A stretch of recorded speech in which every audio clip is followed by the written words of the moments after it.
今天我们要聊，为什么台湾这个名字才能让我们真正走出国际？而现在正是我们推动正名制宪的最佳时机。副总统萧美琴和前总统蔡英文接连在欧洲发表演说。这些国家虽然跟中华民国没有正式外交关系，但他们接待的规格与尊重已经是史无前例，更是从1970年代到现在，在台湾被国际孤立之后，难以想象的重大外交突破。重点来了，当萧美琴和蔡英文出现在国际舞台上时，对方的主流媒体、政界人士口中谈论的国家是谁呢？是台湾 Taiwan。 国际社会已经用行动表达中华民国这个名字背后的历史框架对他们来说已经不再重要。他们愿意跟我们站在一起，是因为我们共享自由、民主、法治的价值。台湾就是自由民主的代名词，这是跨国共识。萧美琴副总统现身欧洲议会演说，让中国气得跳脚。他们宣称拥有台湾主权，但我们回到国际法和历史原点来看，许多国际法专家主张的台湾地位未定论，指的就是当年日本战败，确实放弃了台湾主权，但没有任何国际条约划定了台湾主权最终归属于谁。国民党渡海占领了台湾，但占领不代表拥有主权。就像俄国、日本都曾经占领过中国东北，但他们从未拥有东北的主权。更严格来说，中国共产党占领中国大陆和中国国民党占领台湾，都未曾经过当地居民投票同意。以主权在民的观念来说，这两者都只能算是占据，并不能说算拥有主权。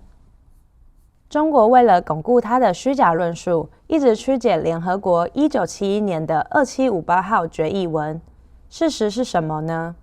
这份决议文的唯一重点是承认中共是国共内战的胜利者，取代了蒋介石代表中国的席位。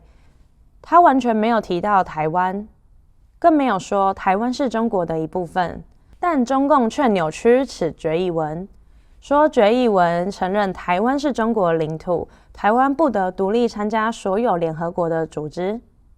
从此台湾就被拒绝于联合国之外。幸好国际社会终于开始反击。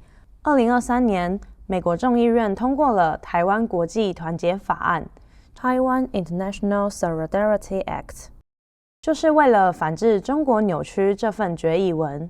美国以明确的国会立法来澄清事实，强调该决议仅处理中国代表权问题，未涉及台湾。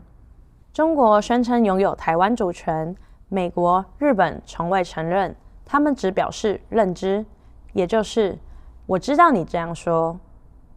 看似在玩文字游戏，但在外交上，这就是留了一手。随着中国对世界和平的威胁日益增加，美日的态度正在加速改变。日本已经明确表态，台湾有事就是日本有事。美国也在加速疏远一中政策的模糊地带。美国雷根总统基金会暨研究所在2023年11月30日公布雷根国防调查结果，显示有 77% 的美国人把中国视为敌人， 68% 的美国人视台湾为盟友。如果中国入侵台湾，高达 72% 的美国人支持正式承认台湾为一个独立国家。过去对台湾问题相对谨慎的欧盟，最近态度更是大变。2024年2月，欧洲议会通过了共同外交暨安全政策及共同安全暨防御政策两项年度决议案，内容直截了当、毫不含糊地指出，中国对台湾的领土主张并无国际法基础，台湾与中国互不隶属，且只有台湾民选政府可以在国际上代表台湾人民。欧盟这两项决议等于是直接否定了中国对台湾的主权诉求。国际社会已经用行动和法律论述，把中国主张的一中原则的框架拆得七零八落。他们认可的就是1996年总统直选成功后，主权已归属于全体台湾住民的事实。相较之下，中共到现在还没有办过任何选举，人民无法表达意志。我们现在有国际默契，有中国框架失灵这个天时地利，我们欠缺的就是国内的最后一步，透过主权在民、人民自决的方式推动正名制宪。制宪不是为了挑衅，而是为了给台湾的民主自由加上一个最坚固、最符合现实的法治保险。